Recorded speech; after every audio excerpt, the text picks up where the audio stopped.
He is described as the most glorious of angels, with none superior save the Almighty.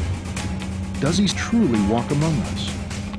Late in the 20th century, satanic panic gripped the world. We all seem to go exorcism crazy. In many cultures, he is feared, and then there are those who revere him. He was cast out of heaven, and now, according to the Christian faith, his power extends all over this world. You don't have to make a pact with him to believe, but better the devil you know.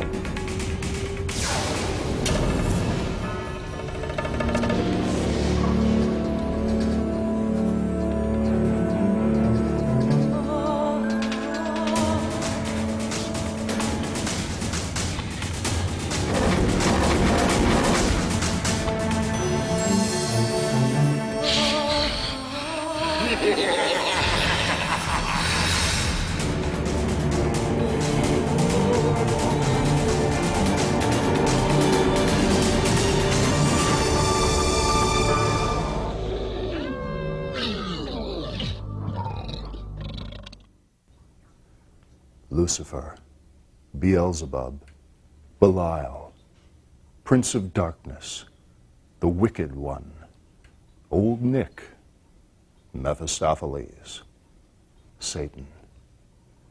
The devil goes by many names and has had many faces over the years. But who exactly is he? What does he look like? His very existence has been a source of debate within the Christian church since its beginning. His role within God's scheme has been argued back and forth throughout the ages. Here we will show you the devil in all his guises. Judge for yourself if this supreme evil still walks the earth, tempting, seducing, and corrupting those of little faith. All religions have devils and demons, forces of evil that seek to harm us. According to scientists and other secular scholars, these devils and demons are a means of labeling those unseen and often unjust forces of nature that cause us harm. An evil supernatural being must surely be behind it all. The Christian faith has presented us with the most vivid descriptions of this unseen evil force. Call this force Satan, Lucifer, or the devil, it doesn't matter. Throughout the early years of Christianity, through the Middle Ages, and as well shall see here, even in these modern times, the idea of the devil, of a supreme evil force seeking to harm mankind, still manages to grip us. During the 80s, charges of satanic ritual abuse were made across America, starting with the McMartin Preschool in California in 1983. This case was soon followed by almost identical cases in Bakersfield, California, and Jordan and Minnesota. The panic spread overseas. Cases appeared in the UK, New Zealand, and Australia. This obsession with a satanic conspiracy continued until the 90s, dying out when the lack of hard evidence to support the claims of abuse forced investigators to review these claims. But the question remains as to how this satanic panic would occur a mere 20 years ago. What's to stop this from happening again? One answer has been put forward by this man, Howard Bloom, in his book, The Lucifer Principle. Mr. Bloom proposes that there is indeed an evil force within not just us humans, but Mother Nature herself. This force is essential in the whole evolutionary process. Is it possible, as Howard Bloom suggests, that evil resides not only within us, but within the elements of nature itself? Here we shall look at the supreme evil and see it for what it really is, be it the devil or something else. Religions across the globe have numerous tales of demons committing evil acts against men. Yet it is the concept of a supremely evil being leading a demonic force who actively opposes the will of the Creator, which has spread the furthest across the centuries. To the followers of Christ, there is only one devil, Satan. The devil is necessary only in those religions which have one supreme God, because those religions are asking the question, if there is one supreme good God, where does evil come from? And the answer in much of Jewish, Christian, Muslim, and Zoroastrian theology is it comes from an evil being. The word Satan means adversary, and the term appears in both the Old and New Testaments.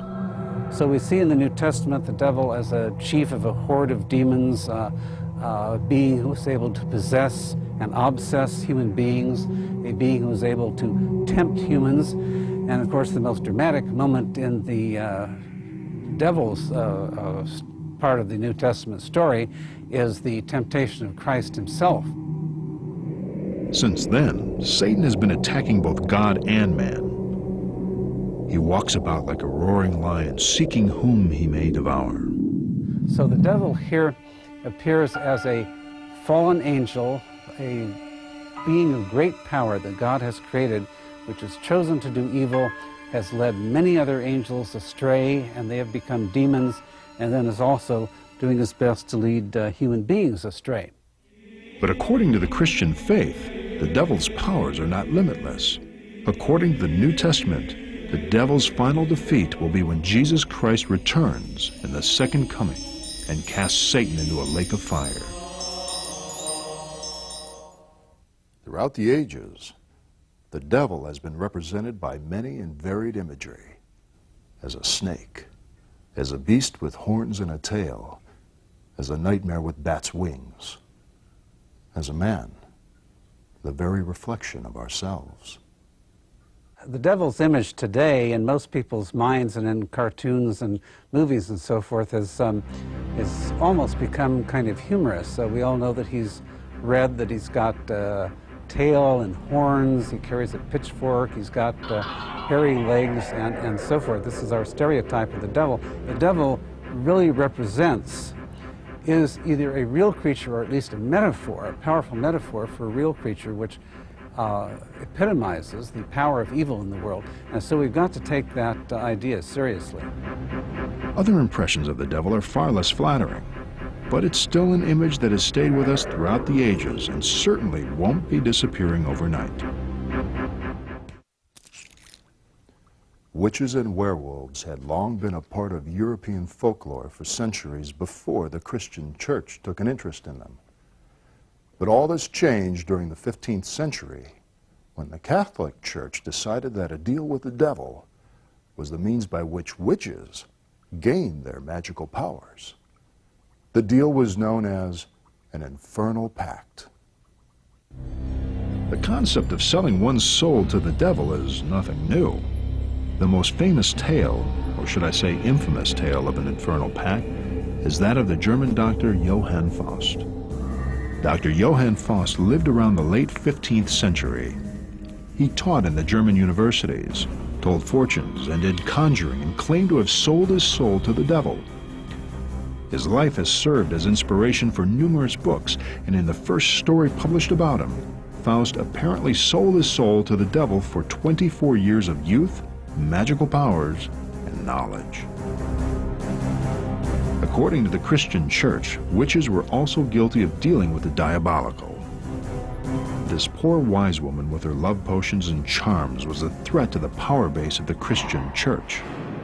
And although the Christian Church never produced any real proof that such infernal pacts had taken place, it issued edicts that declared war on all practitioners of the black arts. Any supernatural event that was not caused by God must belong to the devil and must be stamped out. To help expose those in league with the devil, In nomine Satanas, Lucifer excelsis Dei. In the name of our most exalted God, Satan, Lucifer, I command thee to come forth.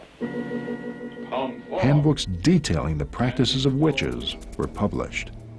The most famous of these was the Malleus Maleficarum of 1486.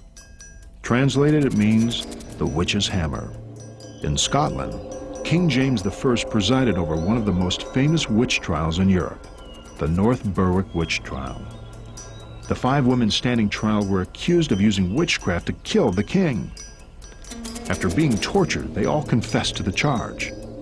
Their leader was Ann Simpson, who confessed to performing satanic rituals in the church, with the devil appearing and demanding that all witches present do penance and kiss his buttocks as a sign of duty.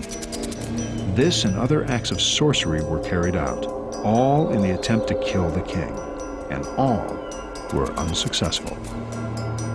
After this trial, King James went on to write his own guidebook about demons and witches, entitled Demonology. In it, he stated that assaults of Satan are most certainly practiced and the instruments thereof merit most severely to be punished. But it wasn't only the village-wise women who were the targets of this witch craze. No woman was safe. And in fact, whole villages would have their entire adult female population decimated in a witch hunt. And being a man was no guarantee of safety either. Werewolves were also thought to be witches, male witches, who throughout their infernal pacts with the devil turned into wolves at night to ravage the countryside, raping and murdering young women and children. In 1589, eyewitnesses claimed to have seen a transformation of a man into a werewolf. For years, Germany had been plagued with murderous attacks against young women. During a hunt for a suspected werewolf, a man suddenly appeared, and the pursers were certain they had seen him abandon his wolf pelt. Such eyewitness hysteria plus some local gossip, like a hint of incest, would turn an ordinary man into a creature which had made a pact with Satan in order to pursue his evil desires. These men were often tortured and executed. The Christian church's hunt for the devil, and all those in league with him, continued for over 200 years. This witch craze, as historians now refer to this hunt, resulted in many thousands of innocent men and women being tortured and burned at the stake, all after being falsely accused of devil worship. Have things changed since the days when those thought to be worshiping the devil were hunted down and burned at the stake? Of course they have. We are, after all, much too modern and sophisticated to be caught up in anything so obviously false as a witch craze. After all, we can now legally and legitimately worship the devil if we choose. And during the last 100 years, a few men have done just that. The first of these individuals was the infamous Aleister Crowley. At the turn of the last century, he claimed to have channeled instructions from an alien source, outlining the path to magical power. Aleister Crowley died in 1947, yet his writings would influence another man, who founded the world's first openly recognized Church of Satan. The Church of Satan was founded in 1966 by Anton Szandor LaVey. His concept was to create a religion that was a first embodiment of a religion that worships the flesh rather than the spirit. Previously, all of the major religions in Western and Eastern history were concerned with spiritualism, not carnality. So this would be a church to worship things of the flesh, not the spirit. During LaVey's life, he found that the conventional wisdoms of society and modern religion were glib and hypocritical. The Church of Satan is very different from other religions. It's not the kind of organization where people attend weekly rituals. It's one that's a cabal of independent individuals that basically follow their own paths. They find their own way to achieve the best results they can for having happiness in their lives. If they ritualize, they generally do it in their own homes. We don't believe in setting up church structures that people have to gather in. It's much more underground than that, kind of the Orwellian cell system approach, rather different from most contemporary religions.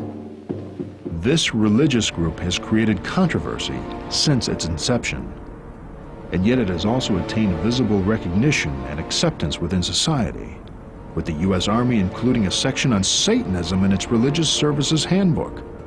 In the Church of Satan, we see Satan as symbolic. It's an archetype, one that represents the independent individual. It's quite apart from a Christian framework. We don't accept the Christian idea of there being a God and a devil, a creator and creations. We believe that Satan is essentially an idea and a symbol for us. According to LaVey, Satan represents man as just another animal, sometimes better, more often worse than those that walk on all fours, who, because of his divine spiritual and intellectual development, has become the most vicious animal of all. All of human consciousness is metaphorical and symbolic. It's natural to our species. So essentially, we pick the right metaphors and symbols that we feel resonate with the truth about the way man and nature functions. So Satan to us is this dark force that permeates and motivates nature, akin to a force of gravity. It's not an entity. It's not something to worship or something to sacrifice to, since it's not a conscious, sentient being. It's simply a natural force. There are 9 rules or satanic statements put forward by LaVey in his Bible. They include: Satan represents vengeance instead of turning the other cheek. And essentially, we are not passive people, we Satanists. We believe that if someone attacks us, we're going to return that fire. And essentially, we would use whatever means are legally possible. And some Satanists might feel that they might have to go beyond the law. Satan represents all of the so-called sins, as they all lead to physical, mental, and emotional gratification. Here we're referring to the classic 7 deadly sins, which are basically the ones that would lead one into lust and sloth and all the good things, vanity that motivates you, and just all the things that actually are the basic elements that motivate humans to do things. Satan has been the best friend that the church has ever had, for he is the one who has kept them in business all these years. The Church of Satan has been tarred with the brush of performing black masses and orgies and all kinds of elements that have been described in horror fiction, when in actuality we believe that sexuality is Epicurean, that one chooses to associate with whoever other adult one wants to have a sexual relationship with, and we don't do that in any kind of ritualized context. We really think that sex is like eating, a natural part of life, and it's not something you'd ritualize. Satanism attracted an enormous amount of attention during the 80s as a belief that an underground network of Satanists were involved in satanic ritual abuse spread throughout the world. Although this concept of satanic ritual abuse has turned out to be nothing more than an urban legend, it has resulted in untold harm to numerous people. The so-called satanic panic of the 80s was really a phenomenon created by fundamentalist Christianity. The concept that there was some kind of vast conspiracy of evil led by Satan himself that went from the lowest level of kids spraying graffiti on buildings of so-called satanic symbols that were, generally speaking, usually emblems of rock bands, all the way up to the idea that Satan was breeding women for sacrifice and babies for slaughter and snuff films and child pornography.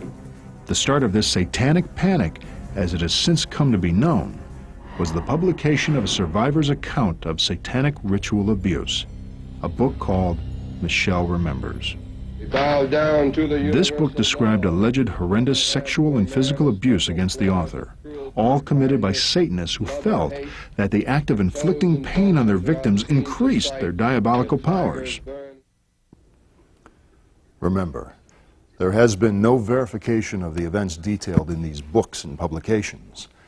And in fact, numerous investigations have discovered many discrepancies between details in the books and the authors' real lives. Despite this lack of proof, the belief in a network of Satanists abusing children and adults continued. Police officers investigated the claims, concerned that a group of Satanists were getting away with murder. And although they conducted extensive investigations, no bodies, no bones, no bloodstains were ever found. During that time, basically people often felt very negative about Satanism because the fundamentalists were essentially had a very good media juggernaut going, trying to say that there were these evil Satanists out there. So to be a Satanist at that point could be a little dangerous, particularly if you were in a smaller town. So essentially some of our members who earlier the climate was much more open after the 60s when the church started and into the 70s. It was basically a kind of live and let live. Everyone had a right to their own philosophy, where people could be very open. But at that point, many people chose to be underground simply because their jobs could be threatened. They might even be accused of all kinds of heinous things and be brought into court and have their lives ruined, as we've seen happen so many times. As the 90s ushered in the new decade, various state and national governments, in response to the growing fear the public was exhibiting, decided to conduct their own investigations into the occurrences of satanic ritual abuse. I will confirm that we have had 3 separate lots of information in relation to baby sacrifices here in Perth and 2 of them are operational. The overall result of these separate and independent investigations was that there was no evidence of satanic ritual abuse, nor any evidence of a satanic network operating in America or anywhere else in the world. Law enforcement in most major nations where this kind of idea was spread amongst fundamentalist Christians investigated the situation and discovered that it was completely untrue. Although rumors of satanic abuse still circulate, our society is no longer in the grip of fear that these rumors had once created. Repeated investigations have shown that there is no hard evidence the stories of abuse are true.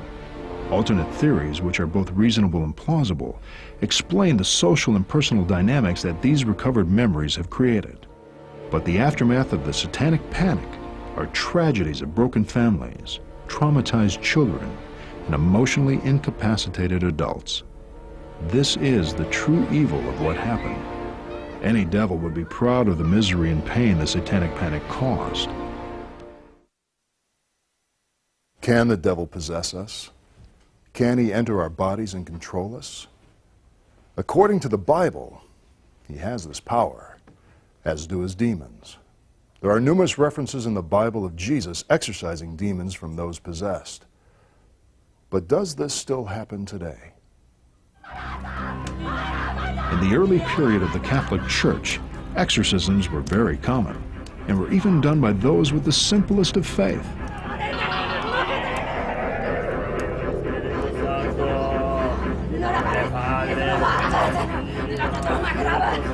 But since the end of the 4th century, the Catholic Church has ordained or authorized certain select priests as exorcists. This is still done today, although the newly ordained exorcist no longer receives the ancient book of exorcism, but the pontifical or missal is placed in his hands. There are strict instructions regarding the handling of suspected cases of possession. Each case has to be examined closely to determine genuine possession from certain mental and physical diseases. In the words of the Church, the priest who is to conduct the exorcism should be a holy man, of a blameless life, intelligent, courageous, humble, and he should prepare for the work by special acts of devotion and mortification, particularly by prayer and a fasting. The rite should take place in a church or other sacred place, unless illness otherwise prevents this. And if it must be done at the subject's home, then witnesses who ideally would be family members must be present, especially if the subject is a woman. The exorcist focused at all times on the power and authority he is using.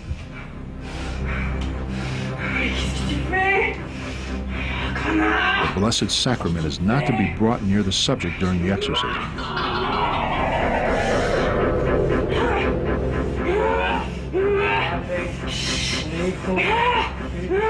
Instead, the crucifix, holy water, and relics of the saints are to be used to assist the driving out of the demon. If the agent of the devil is not expelled the first time, the rite should be repeated, if need be, several times.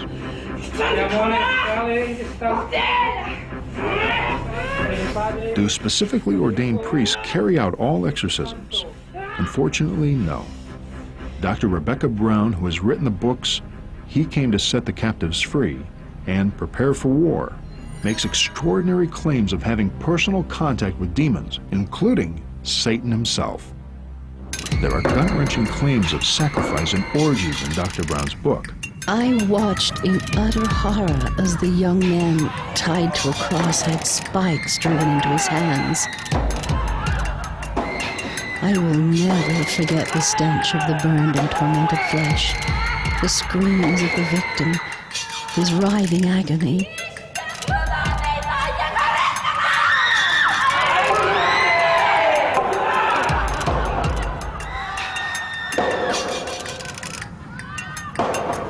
Satan appeared in human form.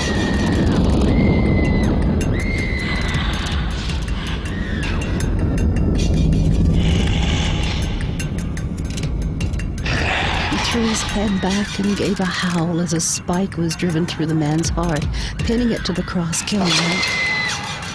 The crowd went crazy, screaming and laughing in crazed ecstasy at the victory.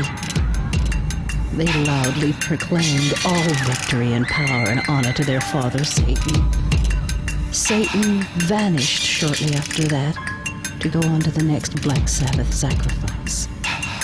At his departure, the meeting turned into a sex orgy.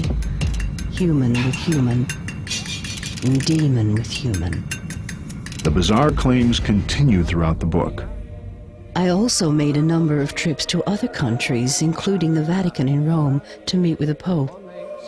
All my trips were for the purpose of coordinating Satan's programs with Satanists in other lands. The Pope knew very well who I was. We worked closely both with the Catholics, especially the Jesuits, and the high-ranking Masons.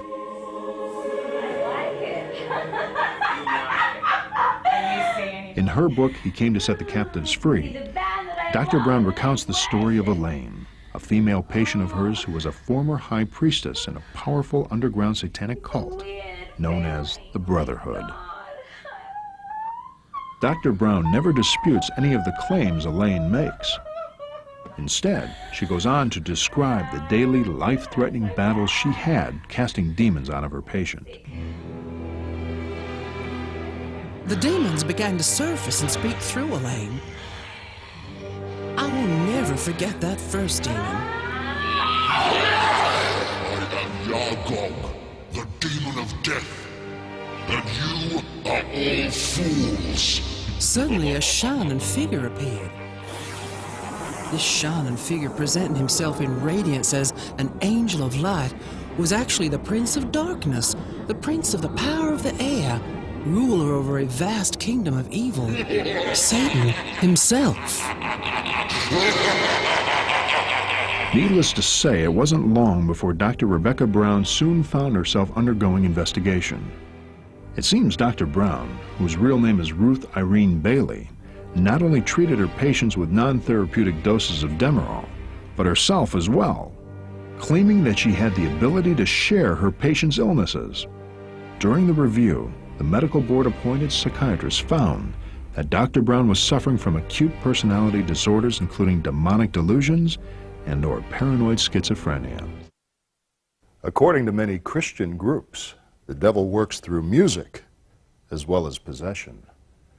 Heavy metal music, death metal music have all had claims of being used to convey the devil's satanic messages. Heavy metal music seems to always be linked to Satanism. It seems to be given this image as the music of the devil. And essentially, most heavy metal music is not very emotion-producing at all. It's rather grinding and rigid and ugly. And essentially, it isn't something that Satanists consider satanic music. We generally be more interested in songs that are more tonal, that have melody and lyrics that are very well blended to the melodic lines, as well as basically classical music. We'd go back to things like Mussorgsky's Night on Bald Mountain and Liszt's Mephisto Waltz, and Strauss's Alpine Symphony as being satanic works rather than heavy metal music. The devil is this wonderful spirit, that spirit of liberty that rises up and strikes down the power of God. Very much some of the Romantics thought, as the French Revolution had nobly struck down the power of kings. So Satan, for many of the 19th century Romantic writers in England, France, and elsewhere, Satan became a metaphor for the freedom of the human spirit in struggling against the tyranny of princes and kings. Using a modern perspective, these princes and kings, these romantics with a voice for the people, are rock stars. We know their music has persuasive powers, so might not someone with ulterior motives use this power to change opinions and create mischief?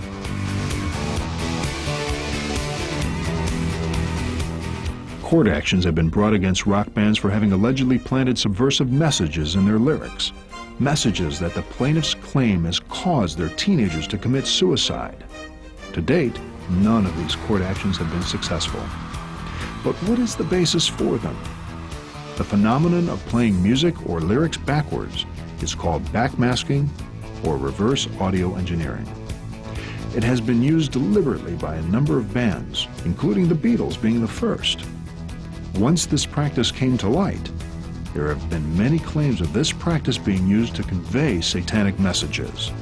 The most famous of these claims is Led Zeppelin's song Stairway to Heaven. This song was a giant in the rock industry in the 70s.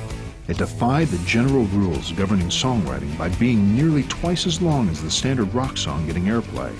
And yet, it was the rock song most played on the radio.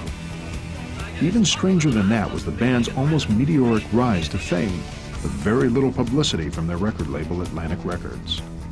It seems word of mouth was the major vehicle used in promoting the band, something that didn't exist back in the 70s. And finally, according to Robert Plant, who wrote the song with Jimmy Page, Stairway to Heaven just wrote itself. Was Stairway to Heaven an accident? Or was there something else, something supernatural at work? Well, one thing is certain. It is the one rock song that has the most accidental occurrences of intelligible reverse audio or backmasking in the world. Getting one phrase to play something intelligible backwards is hard enough, but having 6 phrases all closely together in one song, the odds are astronomical. But it does tend to be in the ear of the beholder. The phrases that many claim can be heard include anti-Christian messages and phrases sympathetic to Satan. Here's a demonstration of how some people hear these messages when they are run backwards.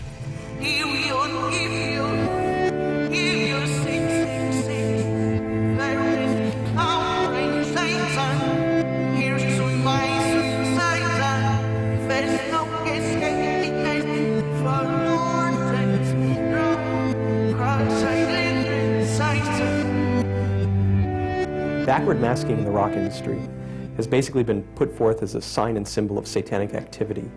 And essentially, I think most psychologists will say that you really can't even hear any of elements that are actually played backwards in any kind of coherent fashion.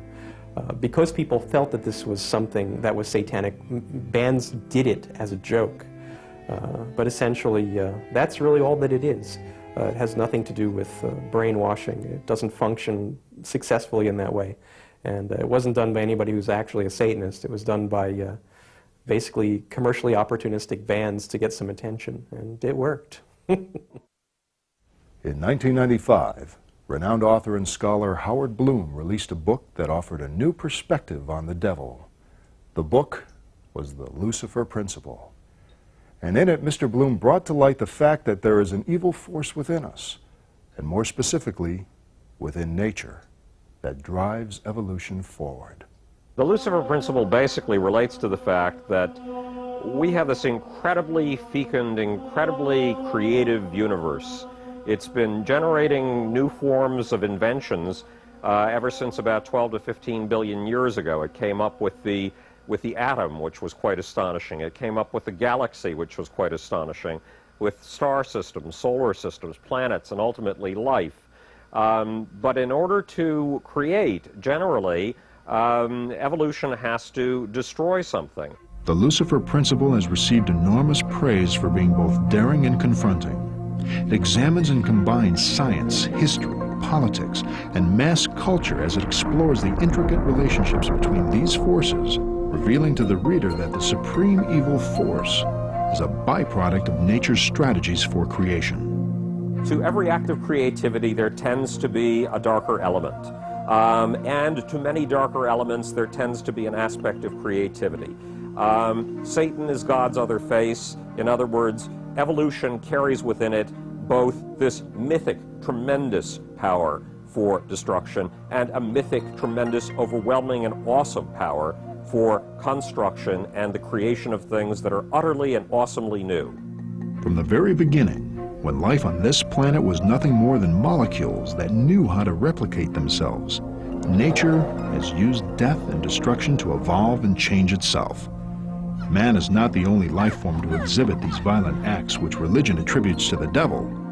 Anthropologists have observed acts of murder and torture within the societies of chimpanzees, our closest primate relative, as well as other groups. For many years, it was thought that only mankind went to war. using its enormous intellect to inflict more and more pain and death as our society evolved. Religions hold up an ideal, that's God. But religions usually have the opposite of that ideal, and that is the devil. And that devil is incarnated in someone else. And the religion generally espouses attacking, or at least extremes of religions, generally espouse attacking that someone else who is the incarnation of evil. And as soon as you start dehumanizing people and making demons of them, and saying that it is fair to go out and kill demons, and as a matter of fact that it is the right and proper thing to do, you've got a religion that has turned from a nest of warmth and comfort, to a scourge, to a poison, to a destructive force. So we've got to watch out for any form of idealism, whether it's religious or secular, that somewhere in its bowels says there is a devil of some sort, that there is a group of human beings who need to be exterminated in order to make this world a just and proper place. Whenever you see people being demonized, watch out. Whenever you see idealisms which dehumanize other people and call for mass murder, watch out. The devil then is this enormously powerful being who is nonetheless limited. He's limited by the omnipotence of God. So no matter how much damage the devil can do in terms of Jewish, Christian, and Muslim theology, no matter how much damage the devil can do to the world and to human beings, he will be inevitably defeated in the end. All we can do is to do as much good as we can in the moments of time that are allowed to us, and in so doing, help bring the power of Satan to its close. Because we have the gift of a moral sense, it's incumbent on us to use it. And it's incumbent on us to do something that we've been dreaming about ever since the days of Isaiah, at least. When Isaiah talked about turning swords to plows and turning spears to pruning hooks. Isaiah was dreaming about peace. Now, human dreams have a peculiar quality. In your lifetime or mine, we may not be able to realize our dreams at all. But over the course of time, if humans stick with a project long enough, they will succeed. And I think we will succeed if we push and push and push with all our might. If you do it, if I do it, if everybody watching this does it, we will eventually succeed in achieving the dream of peace.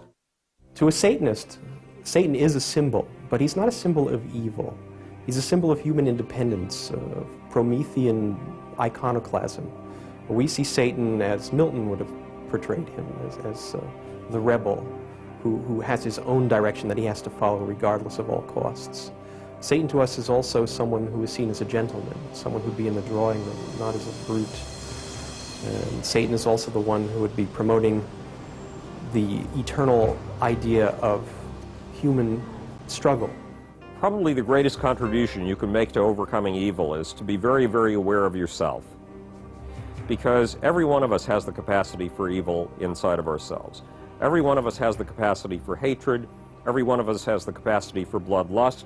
Every one of us has the capacity, when in the face of frustration, to take out our frustration on someone else and to wish to hurt someone else. And we have to watch for it. We have to watch out for the disguises that it takes. So where does human evil come from? I think there are three answers to that question, which are all useful, particularly when taken together. One, of course, is nature, that is to say, our genetic background. Some people apparently have a genetic background which makes them more prone to violence and hurting other people than others. Another part of the problem that people have talked about quite a lot in the 20th century particularly, of course, is the environment. That is the argument from nurture. It's the way we're brought up. It's the way our parents treated us and the kind of neighborhood we grew up in and so forth. But it seems to me that neither of those answers are sufficient. That we know that some people with bad genetics and bad environment turn out to be persons who do an important amount of good in the world. We know that some people who come from good genetic backgrounds and from good environmental backgrounds end up doing evil. So there must be, I think, a third element here besides nature and the nurture, and that is, I think, the traditional idea of free will. We do have choices in our life, numerous places in our life where we can choose to do good to people, to help other people, or where we can choose to hurt them and to, even as we've proven in the horrible 20th century in the Holocaust and Cambodia and other such horrors, we can choose to do an enormous amount of evil to our fellow human beings. When it comes to the belief in Satan, no, I'm sorry, the religious rightists tend to be the only ones who really believe in Satan. As a consequence, they're the only Satanists. Does the devil still walk amongst us? Well, it depends on how you define him. A supremely evil being sent by God to test and tempt us from the righteous path. He is that to many Christians. An innate force within us that must be recognized. He is that to Satanists. As an alter ego of Mother Nature, the device she uses to evolve. Well, that's for you to decide. One thing is certain. The devil, as an image, as an idea, is one that has been carved into our history using the blood of many innocent people. For the Sci-Fi Channel, I'm James Reeves.